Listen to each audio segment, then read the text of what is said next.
नमस्कार, स्वागत है आपका हमारे YouTube चैनल टूवर्ड्स समृद्धि में। यह है आपका साप्ताहिक शेयर बाजार रिव्यू, जहां हम हर हफ्ते की बड़ी खबरों, बाजार की गतिविधियों, आने वाले हफ्ते के महत्वपूर्ण इवेंट्स और स्टॉक्स टू वॉच पर चर्चा करेंगे।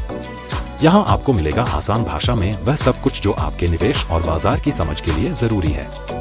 तो जुड़िए हमारे साथ हर शनिवार रात 8 बजे। चलिए शुरू करते हैं इस हफ्ते का बाजार विश्लेषण।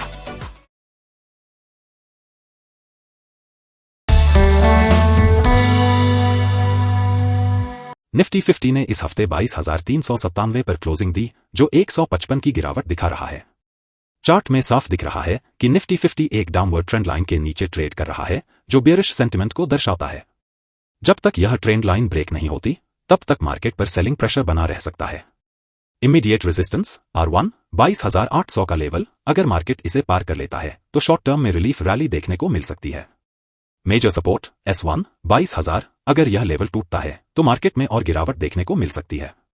मार्केट अभी मेजर ट्रेंड लाइन के पास है और यहां से रिवर्सल या ब्रेकडाउन दोनों संभव है। अगर अगले हफ्ते निफ्टी 50 22,800 से ऊपर बंद होता है तो शॉर्ट टर्म बुलिशनेस आ सकती है। अगर यह 22,000 से नीचे क्लोज करता है तो गिरावट तेज हो सकती है। अभी निफ्टी 50 क्रूशल सपोर्ट जोन पर है। अगर बाउंस बैक आता है तो फर्स्ट टारगेट 22,800 और उसके बाद 23,500 हो सकता है। लेकिन अगर सेलिंग प्रेशर जारी रहता है तो 22,184 और फिर 22,000 का सपोर्ट देखा जाएगा। शॉर्ट टर्म ट्रेडर्स को स्टॉप लॉस के साथ ट्रेड करना चाहिए और लॉन्ग टर्म इन्वेस्टर्स को अगले स्ट्रॉन्ग सपोर्ट लेवल्स पर बाइंग अपॉर्चुनिटीज देखनी चाहिए। बैंक निफ्टी ने इस हफ्ते 48,060 पर क्लोजिंग दी, जो 437 की गिरावट दर्शा रहा है। चार्ट में साफ दिख रहा है कि बैंक निफ्टी ने अपनी मेजर अपवर्ड ट्रेंड लाइन को तोड़ दिया है, जो बेयरिश सिग्नल है। अब जब तक यह वापस इस ट्रेंड लाइन को रिक्लेम नहीं करता, तब तक सेलिंग प्रेशर बना रह सकता है। इमीडिएट रेजिस्टेंस R1 49,926, अगर मार्केट इसे पार करता है तो शॉर्ट टर्म में रिलीफ रैली देखने को मिल सकती है। इमीडिएट सपोर्ट S1 48,379, जो फिलहाल प्राइस के काफी करीब है। अगर यह सपोर्ट टूटता है तो और गिरावट संभव है। मेजर सपोर्ट S2 46,175, जो एक स्ट्रॉन्ग डिमांड जोन हो सकता है। प्राइस ने ट्रेंड लाइन रीटेस्ट किया और फिर गिरा, जो बेयरिश कंफर्मेशन देता है।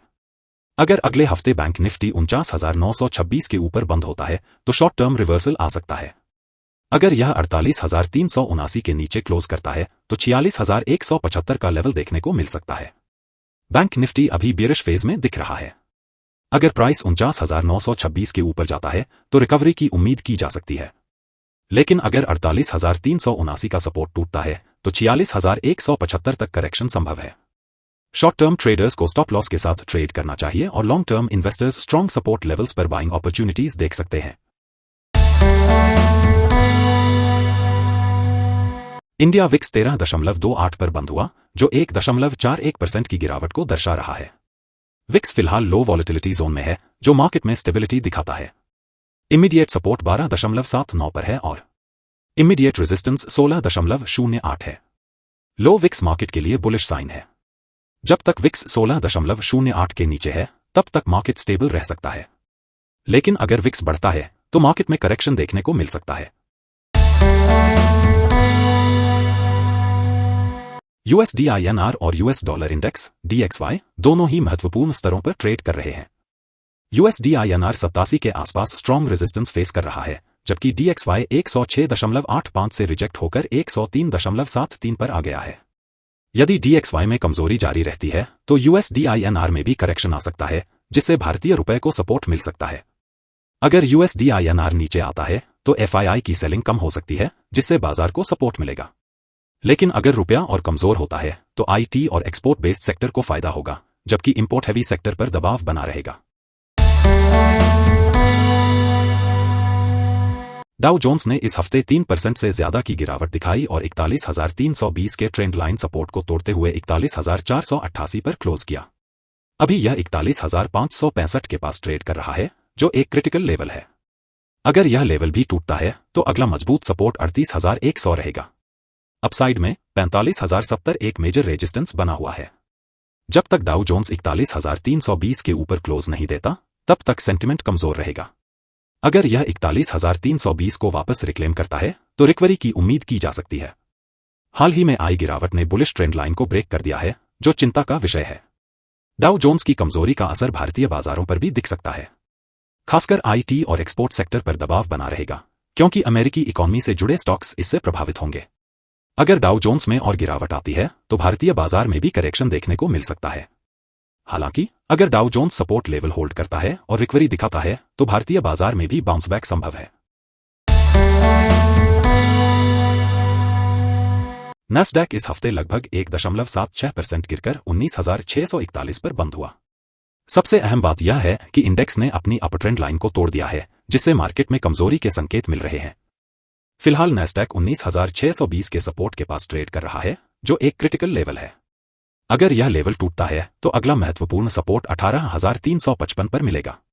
अपसाइड में 21,000 एक मजबूत रेजिस्टेंस बना हुआ है। अगर नैस्डैक 19,620 के ऊपर टिकता है तो रिकवरी की संभावना बनी रहेगी, लेकिन अभी ट्रेंड कमजोर लग रहा है। अगर सेलिंग प्रेशर जारी रहता है तो नैस्डैक 18,355 तक गिर सकता है।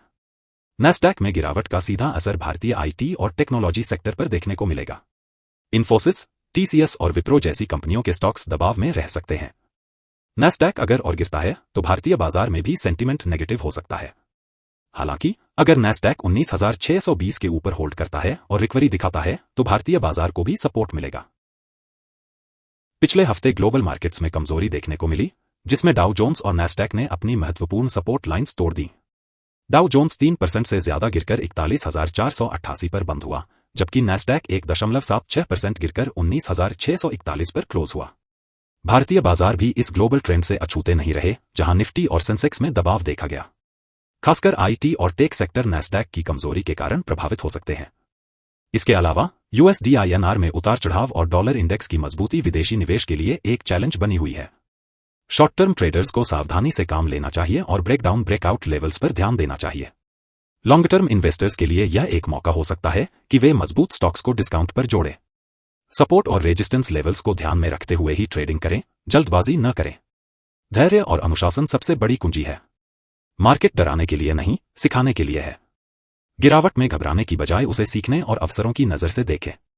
अनुशासन और धैर्य ही असली गेम चेंजर हैं। फोकस बनाए रखें, प्लान पर टिके रहें और लॉन्ग टर्म ग्रोथ पर विश्वास रखें। तो दोस्तों, ये था इस हफ्ते का शेयर बाजार रिव्यू। उम्मीद है आपको हमारा ये विश्लेषण पसंद आया होगा और आपकी जानकारी में बढ़ोतरी हुई होगी। अगर आपको ये वीडियो अच्छा लगा तो इसे लाइक और शेयर करना न भूलें। और हाँ, हमारे चैनल टुवर्ड्स समृद्धि को सब्सक्राइब करें ताकि आप कोई भी अपडेट मिस न करें। हमसे जुड़े रहें और अपने सवाल या सुझाव नीचे कमेंट में जरूर लिखें। मिलते हैं अगले शनिवार रात 8 बजे। तब तक के लिए नमस्कार।